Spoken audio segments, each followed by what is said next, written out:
pay yababedi amamwe and some no yabakonia kwa koshe mampani yabedi che Dr. Laji Muhammad Bawumia say wo bo asori ni gidie eku ahodo a wagana nyina abaso ezanze ohwempuntudwuma ahodo a ye wono o manim no a asode no ani gidie ahodo no wo mommode mbo no eso ani eche amanonefo mo aya no mode bo ayen eno okeka na poya mantamu eno munchiremu na no pai ye de ba na unim se ya ma Mrs. Liabrada pa ne ntansa eye special prosecutor de ko bo no a court nso se won fa ne sika nkoma no no mampan da John Dramani Mahama wakwakira na adwene de afa ho mampan da se won ndisi aban pa ba se Cecilia da pa asem no bedi amanaka wonya amane nka ne enetena na eno na yewura Godfrey de bodame eya aban lawyer panyin wo jeze mampan da wonya amanyasem na opese wode maame Cecilia Abrada pa nsem ne ye no eno nso emu nchechirimu na no pai ye de ba eya de se ye bese akone akwa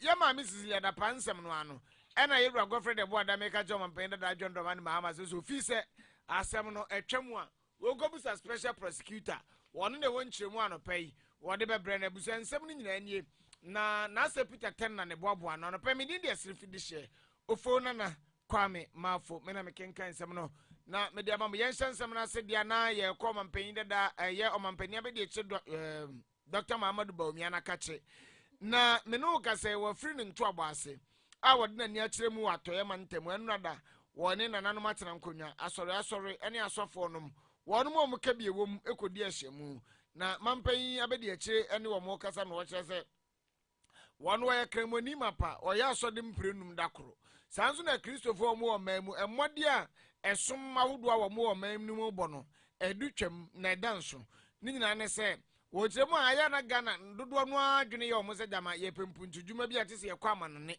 na ye de kodan wo mo sa asam na nya no kreda ntesa na uhwe schools ahodo ene ayaresabia ahodo a ensori ene gidi ahodo no enkabomuko na timi aye na omani na anya fedi agro ose uba aban school ahodo ye wono omani no sa anya Methodist na ye St Thomas sa anya St Thomas ya na ye Azie emode ahodo no schools ahodo a sa gidi ahodo na to apete krobia no eye befua uhwe nso ayaresabia ahodo a wo mo asisie enya fedi agro ene nti se ye pe obi ama na boa ye pa no a eya asori no ene gidi ahodo no emode a wo mo bo omo na ya na boa ye na emum nyama no ne fo no part of the peace that we are enjoying in Ghana is because of our religious tolerance. That is the heart of it.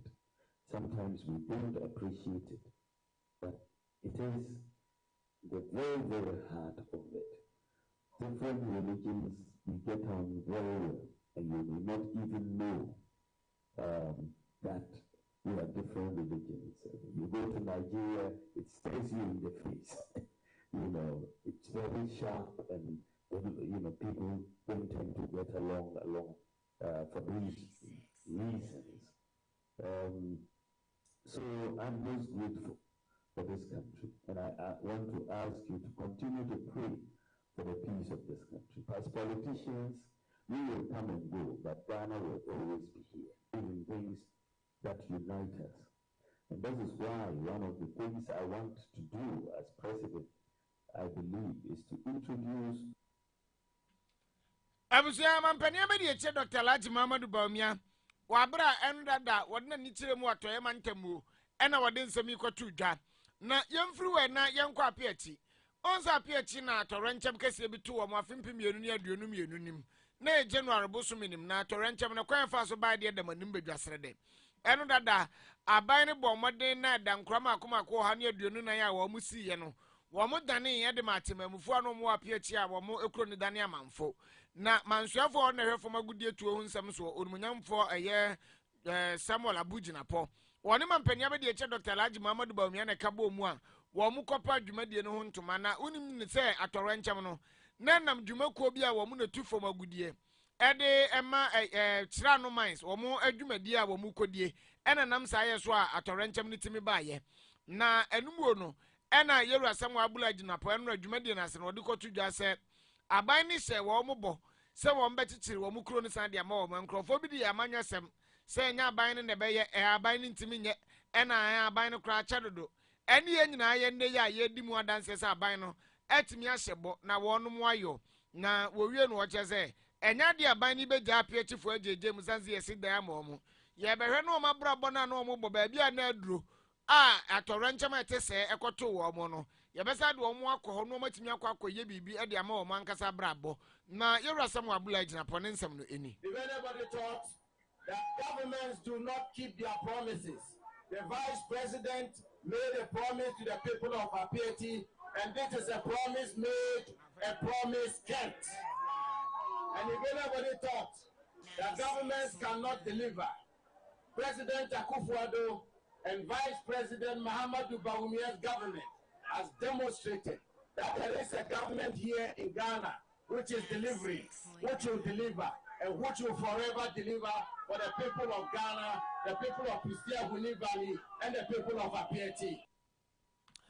Abusia yɛwura Samuel Abula gyina pɔ mansuafoɔ ɔno hwɛfo magudie ho tuo nsɛm soɔ nene ɛno no na wɔno awie no ɛna wɔhene pɔpɔpɔ a wɔno wɔ Apieti wɔgye nsafoa no na asedapie sie no ɔde ma aban no sɛ aban no atumi abɔ no ho mmɔden papapapa san sɛ adeɛ no kɔbaa saa no wɔno kora no a no ɔyɛ ɔhene no na kyɛ sɛ agye ne nsɛm wɔgye ne ho baabi a na nyina na ne ayi atɔ ne nsɛm na deɛ obɛtumi aka ne sɛ ɔne ne manfoɔ ɔmani so anammɔn a aban no atuo no sɛ Ghana man panyin wankekan ho ama reconstruction team committee chairman no wankekan ho ma wɔn ma aka kyerɛ no nso wɔn ma ahonya wɔn dan no ɛde nsɛm pii bɛba yam te ha kura no ne nya so nti yɛbɛsrɛ sɛ reconstruction team committee chairman ɔbɛbɔ mmɔden asɛ wɔn na aka kyerɛ no ɔbɛba bɛkyekyere wɔn deɛ no ama wɔn na asomdwe aba.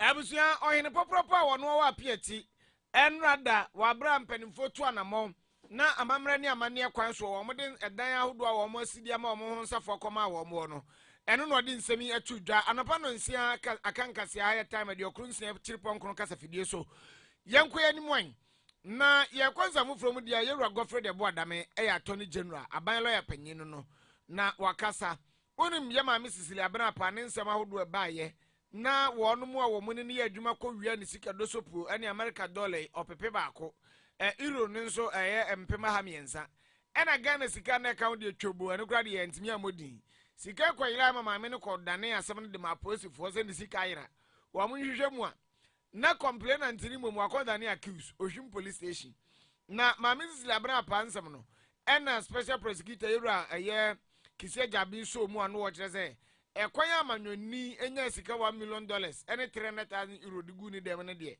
tisi ye mu hwehwɛ mu asɛm no wɔde kɔda court ma court hyɛ sɛ wɔn sanfa ne sika ma no na wɔde ne sika kɔma ano no ɛne wɔsa de ne nsa tu so biam ti asɛm na kɔyɛ kwɛsia na ntatwe ne woba ni mu ama bebewu woba akyerɛ papa bewu wa mo mu nso a wankasa bewu ntu bɛyɛ dɛn ɛna twetwere wa na ɛno no mampan dada John Dramani Mahama ne nto abomu no wɔ kyerɛ sɛ Sisili abena pa case na wɔn fa so mu fra no ntoma no mu kata so ne kɔhyɛ mpaase no sɛ musuomo na ndi si aban ne ba power sɛ kim maame na sɛm na nkɔ dada wɔn bɛduadua ma fifi ma akɔhu baabi a maame ne nya sɛ sika ndi kɔgu dam akɔyɛ lai ɛnya de ɔbɛma asɛm na kɔda na saa asɛm no na aban lɔya panyin Ewura Godfrey de boada me kyerɛ sɛ ɔmanpanyin dada John Dramani Mahama nya sɛ maame Sisili abena pa asɛm no de yɛ amanyɔsɛm na asɛm no special prosecutor kata zani pro ya hudwuma die nyina ye de ahye ne nsa so na enyam hwehwemu ne hwehwem ene nti wonyai na court nya na dwuma na special prosecutor nya na dwuma nya on na be kire omo de omo nye. The issue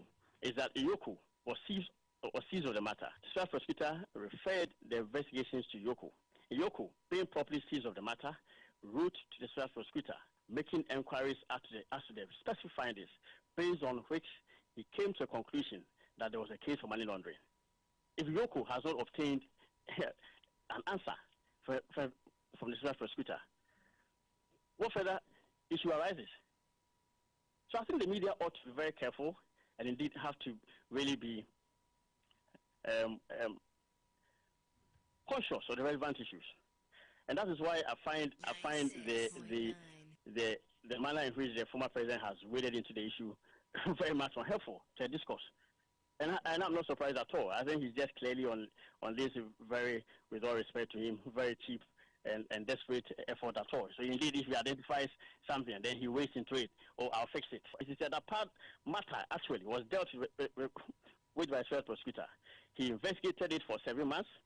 He actually, upon the conclusion of his investigations, came out with a statement clearly to the public, indicating that he had found no direct or immediate evidence of corruption in the matter. Apart from that, he released the funds in question that he claimed what ought to be a serious matter of money laundering investigations. He released the money to the woman. Abusia, you're a Godfrey, your boy, Dame, a ban lawyer penny. Ninya no dear mamma paid that John Dramani Mahama, no, Tonica says on what I say.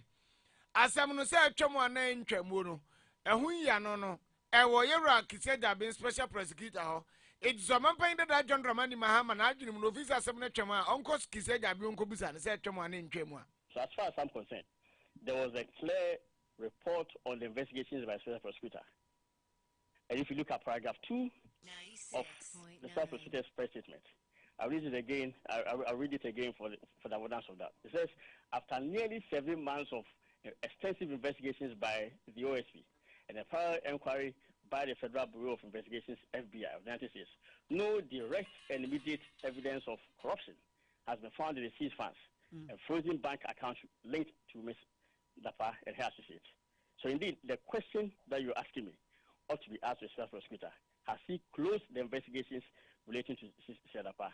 And my understanding from this, for what I read, is that indeed he had come to a definitive conclusion that there was no evidence, and for that matter, the matter was closed. That is the funds to the woman. Indeed, the funds are still a subject of investigations.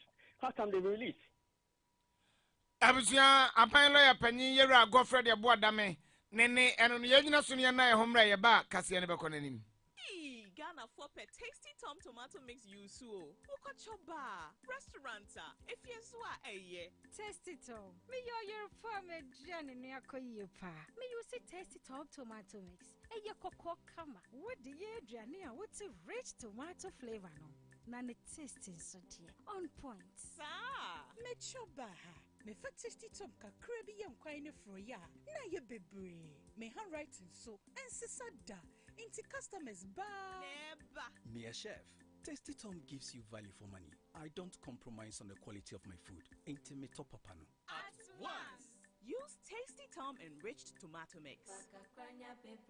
This advert is FDA approved. Don't pass out just momo it. What supermarket line what too much? Chano momo and a focus so chat him. Said you who are both now and also. Just momo it. I feel build us out piano. I know what you my phone now. Just momo it. Yadia DJ coffee. Yadia Mabusia for. Just momo it. A crime baby how bet you use MTN momo wallet. Ubet you the tracker. I will use to scan to pay. And now ube use merchant ID. And now on bank POS terminals. I first ubet you their transfer every mobile money wallet. I call bank account and vice versa. Nina or MTN Momo so. And you enjoy convenience no. Our financial transaction with MTN Momo. Just Momo it. MTN. Think about it. You can either go out to watch one game at your local and pay for the bumpy, stuffy ride there. Then the food. Then the drinks with a 12,000% markup. And a new team jersey cause some drunk spilled red wine all over you. Or you can pay once right on your phone and watch 42 live Premier League games over a whole month. For unbeatable value for money entertainment, there's only one way to go. GoTV. Love it. If you're no wife knew, Benin and Abba Trifia, Agia, me fear you, o wife in one for pa. Not one Modriani idea, then Sanobo. If you're Sanobo Papa, and you bet me at Trifia. If you have one man yet tipa tomato mix, and yes too, a bon choir, die. Hey, if you're so walk room, when him tipa tomato mix, be the Bia Bavaria's wine, Mapo Bia Modibi. Say, tipa tomato mix, said ye a Mediani, a speciality. Me now for Marima added down when you know that's one for the Yediani. And that's some good or body tipa tomato mix, a Yediani, now I hope walk crab dibia. At when what the vitamins A, D, E, K, egum, a near fortification, and yen what digestible fiber, and liquopin so I can a ma product no I come say. And yes, a bonus of that form, a boogana jasso, Upa do a free 0241 123 451. Tipa tomato mix. Taste happiness. FDA agye edwedie nkrato ya atom. Abusua yemma kwaba na yenwe kase ne yekwa dwuso. Na nano adaya na yekoto aba wa dwuso. Edwuso abato no nsabere de se ne yekoye se ne baaye no. Edamani bedwasere de nyina ne se yeru alo yakob na boaten. Wono na abato ne nyina aba na wiye no odi mu nkunim. Na de na edi ntere ha pa no. Aye kwada so mra se bedwani mfonyini bia na ne nam montere a. Na wono o chesika. Ede ama abato komisa ne nkrofo bia no mo ho. Na oronyamfo kinsilinya akwa asemne fa ne ho no. Waba be chirechire mu a wo kire se. Wono ma omunam anu omunim asem na se a wo mu ka bieri nyina no nkontompo safoa. Na se usuma ni hafidi a wuyi agya wadwe sanse. Wono wankomo obi adam die sika no de koma na enya bribe. Na emom no wadi nkan ba betwam die di nkan. Ama bato komisa fo ne mpanifo hu no mo yeze na ono abo na de mu ma ye bibia ni. Eno na okoba ya wo ma wo mu bibi kakra so wo mfa nkoto aduane ni. Eno nti wono de abato komisa nkrofo mienu ana ekombra na iku wo mo. Eno mo musika se wo mfa nkodi na ekrom ya. Bibia ni wa ya bone wo ho se kom de obi na ama ni sika so mfa nkodi a. Nti wono ma obi a bribe. In the public space, you have polling agents, you have police officers, you have voters who are keen to vote, and you think that I will influence them in that public space. If I were to influence them, do you think that I would do it in that public space? If I wanted to influence them, do you think that I would have done that in the public space? Saying that when I'm done, I will talk about. But what I want to put on record is that I have not bribed anybody, I have not influenced anybody to vote or to do anything untoward for my candidate. I've not done that. I'm a citizen, and if people think that I've done something untoward, it is their own. I mean, their right to do so. But I'm saying that I can't influence the EC officials who are trained, who are honest, who are disciplined to do anything untoward. I cannot do that. I cannot do that, and I cannot do that in the public space. I cannot do that. That's what I say about it. I know I've not influenced anybody. I've not influenced the process. I don't feel bad because I know I've done nothing wrong. Okay, I know it's politics. People are going to spin. You know, we've been in this political game all this while. And those who are spinning, I don't begrudge them. That is politics. That is it. But me, Kingsley Nakon, I'm putting on record that I have not done anything, whether overtly or covertly, to influence the process. My candidates will win this election fair and square. Let me ask you this question. The polling agents, six candidates with their agents, isn't it? So if I had done something before the process, don't think that they would have raised an issue there. Your reporter was here. Ask him if anybody raised anything against me when I even put the document to the person. You have raised an issue. So people say somewhere and they cry wolf. I mean, that is unfair, but it's a game. I accept I'm a politician. That I respect Ghanaians, and people said outside they didn't know what that sit down and conclude and say that I'm trying to. I mean, I'm beyond that. I cannot do that, honestly.